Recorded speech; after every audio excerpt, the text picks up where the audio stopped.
अस्सलाम वालेकुम स्टूडेंट्स। आज की क्लास में हम एक्सरसाइज 1 के क्वेश्चन नंबर 7 को सॉल्व करेंगे। क्वेश्चन नंबर 7 में ये कहा गया कि अगर हमारे पास एक सेट U है जिसको हम यूनिवर्सल सेट बोलते हैं और इसके एंट्रीज 0, 1, 2, 3 अप टू 9 है, और एक सेट A है जिसके एंट्रीज ये हैं, और फिर इसी तरह से एक सेट B भी है, C भी है और D है। इन चारों सेट को यूज़ करके हमने कुछ वैल्यूज़ को वेरीफाई करना है। जैसे कि सबसे पहले हमने फाइंड करना है इसमें A यूनियन B। तो A यूनियन B का मतलब होता है कि पहले हम सेट A लिखेंगे, फिर यूनियन, फिर सेट B लिखा जाएगा। तो यहाँ से सेट A B C सारे सेट हमें गिवन है, बस इनको यूज़ करना है यहाँ से। जैसे कि सेट A पहले लिखा हुआ है तो सेट A के एंट्रीज को यूज़ करेंगे 0, 2, 4, 6, 8। फिर है यूनियन, फिर B है तो सेट B के एंट्रीज हैं 1, 3, 5, 7 एंड 9।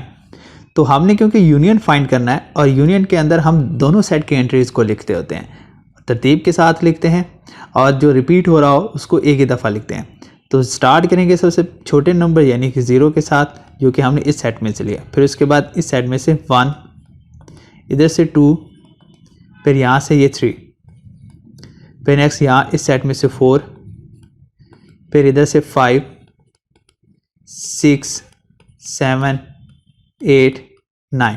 तो हमने सेट A और B का जब यूनियन फाइंड किया तो हमारे पास ये आंसर आया, जो कि मुकम्मल एक यूनिवर्सल सेट U के इक्वल आ रहा है।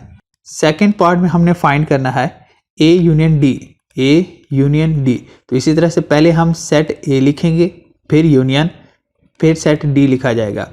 तो सेट A के एलिमेंट हैं 0, 2, 4, 6 एंड 8, और set D is equal to 4, 5, 6 and 7। तो पहले 0 आएगा सबसे छोटा एलिमेंट, फिर उसके बाद 2, 3 नहीं है, फिर नेक्स्ट 4 है। अब देखें 4 यहाँ पे भी है और यहाँ पे भी है, तो हम इसको एक ही दफ़ा लिखेंगे। फिर इसके बाद यहाँ से 5, इधर से 6, फिर इस सेट में से 7 और इसमें से 8। तो ये हमारे पास A यूनियन D आ गया। थर्ड पार्ट में हमने B यूनियन C फाइंड करना है। तो पहले लिखेंगे सेट B, फिर यूनियन, फिर C। तो सेट B के एलिमेंट हैं 1, 3, 5, 7 एंड 9।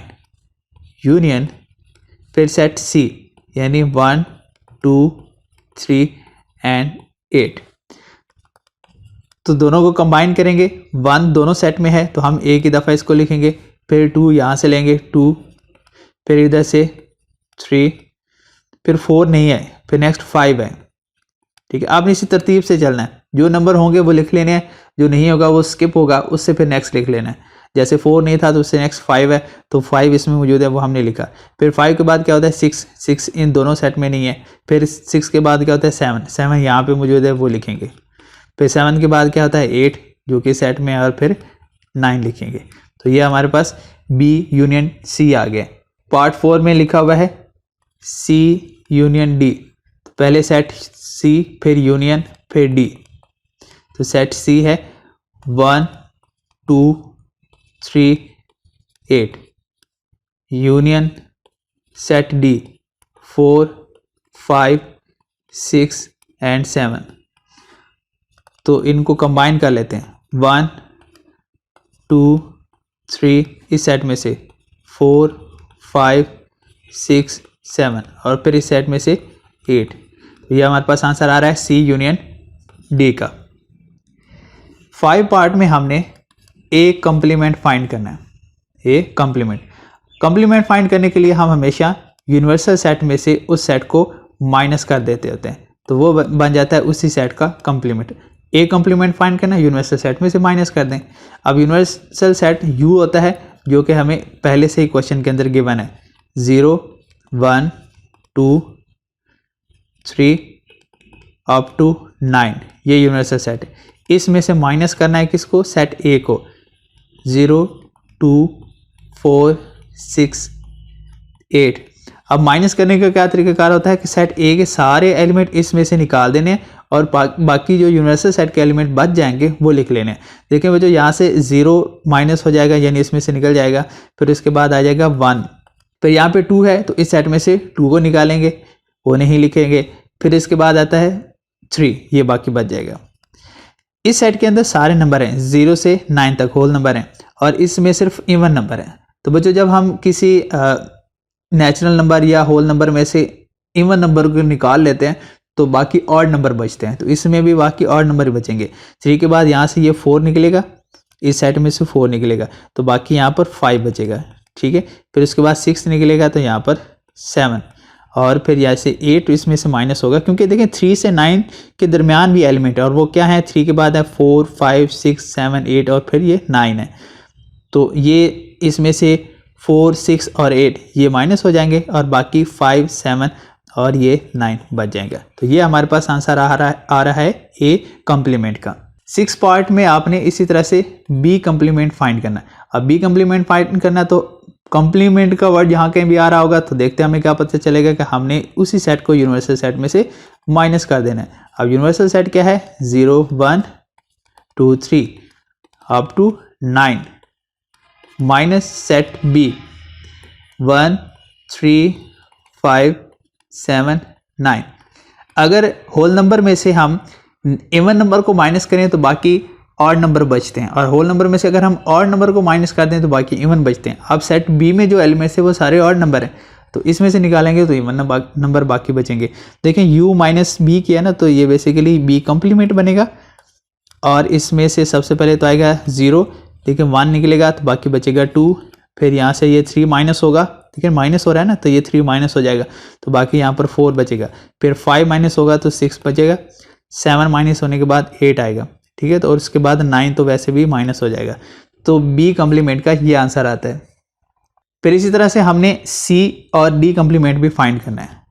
तो सी कम्प्लीमेंट में फाइंड कर देता हूँ, u minus C is equal to C complement. तो सेट u है हमारे पास 0, 1, 2, 3 अप टू 9 माइनस सेट सी।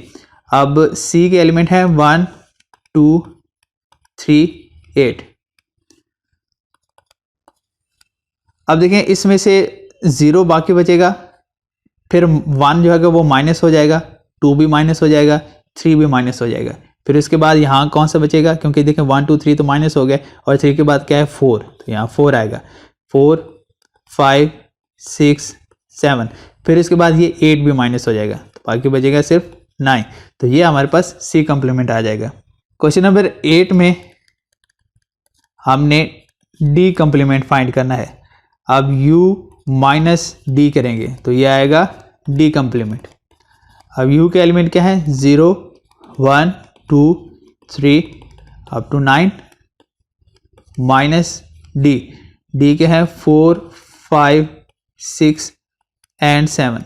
तो D complement is equal to यहाँ से 0 एक आएगा, यहाँ से जो माइनस होंगे ना इस सेट में से वो 4 से स्टार्ट होने वाले हैं तो 4 से पहले वाले तो सारे ही आएंगे, 1 भी आएगा, इसी तरह से 2 भी आएगा, 3 भी आएगा, 4 माइनस हो जाएगा, 5 भी माइनस होगा, 6 भी, 7 भी, तो बाकी एक बचेगा 8, 9, ठीक है। तो ये डी कम्प्लीमेंट आ गया।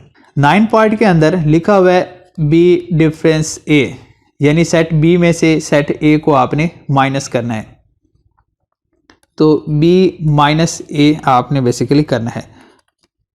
तो b के एलिमेंट पहले लिखेंगे 1, 3, 5, 7, 9, ये सेट b लिखा है, फिर माइनस, फिर सेट a लिखेंगे, एक एलिमेंट है 0, 2, 4, 6, 8। अब हम इनको माइनस कर देंगे तो इधर से 0 से स्टार्ट हो रहा है ना तो यहाँ से तो 0 है ही नहीं, बाकी यहाँ बचेगा 1, ठीक है। इसके लिखने जिसमें से माइनस कर रहे होते हैं ना तो उसके रिमेनिंग एलिमेंट्स हमने लिखने होते हैं, तो यहाँ 1 आएगा। फिर उसके बाद 2 इसमें से माइनस नहीं किया जा सकता क्योंकि इसमें 2 है ही नहीं, तो ये आएगा 3। फिर उसके बाद 4 भी नहीं माइनस हो सकता तो ये आएगा 5। फिर उसके बाद 6 इसमें से माइनस नहीं हो सकता, 7 और 9। तो ये इसका आंसर आ जाएगा। देखिए हमने b में से a को माइनस करना था, अब कोई भी एक ऐसा एलिमेंट नहीं था ए के अंदर जो कि बी में से माइनस हो सके, तो इस वजह से B set as it is आ जाएगा। फिर क्वेश्चन नंबर 10 के अंदर हम डी डिफरेंस सी फाइंड करेंगे। तो पहले सेट डी फिर माइनस सी करेंगे। तो सेट डी के एलिमेंट हैं 4 5 6 7 माइनस सेट सी के एलिमेंट 1 2 3 8। तो यहाँ से देखें 4, यहाँ से 1 माइनस करना है, इस सेट में है ही नहीं। फिर 2 माइनस करना है, वो भी नहीं है। फिर 3 भी नहीं है, तो 6 एज इट इज़ आ जाएगा। और 8 भी नहीं है, तो यहाँ पर 7 एज इट इज़ आ जाएगा। ठीक है, अब आपने याद किस तरह से रखना है कि जो इस सेट को आपने इसमें से माइनस करना है ना, अगर तो जो एलिमेंट्स दोनों में सेम होंगे वो तो इस सेट में से माइनस हो जाएंगे और इसी सेट के जो बाकी एलिमेंट बचेंगे वो यहाँ पर लिखेंगे। अब जबकि ऐसा कोई नंबर है ही नहीं जो इसमें से माइनस हो, यानी कोई नंबर इन दोनों में सेम है ही नहीं, तो फिर इसमें से कुछ भी माइनस नहीं होगा, ये सेट एज इट इज़ यहाँ पर आ जाएगा। क्योंकि हमने इसके रिमेनिंग लिखने होते हैं, तो रिमेनिंग में फिर ये सारे एलिमेंट्स आ जाएंगे। हाँ, अगर कहीं पर फ़र्ज़ करें यहाँ पर ये जो 2 के बाद लिखा हुआ है ये 3 ना होता, 4 होता। ठीक है, वैसे ये क्वेश्चन कंप्लीट आंसर आगे मैं मिसाल दे रहा हूँ, तो ये 4 होता। ठीक है, तो फिर ये 4 हम इसमें से माइनस कर देते, फिर हम इसका आंसर लिखते 5 6 7। ठीक है, लेकिन अभी ऐसा नहीं है, तो एज इट इज़ यही आंसर आ जाएगा। तो अभी की क्लास के लिए इतने ही, बाकी इसका क्वेश्चन नंबर 8 9 10 हम नेक्स्ट क्लास में सॉल्व करेंगे।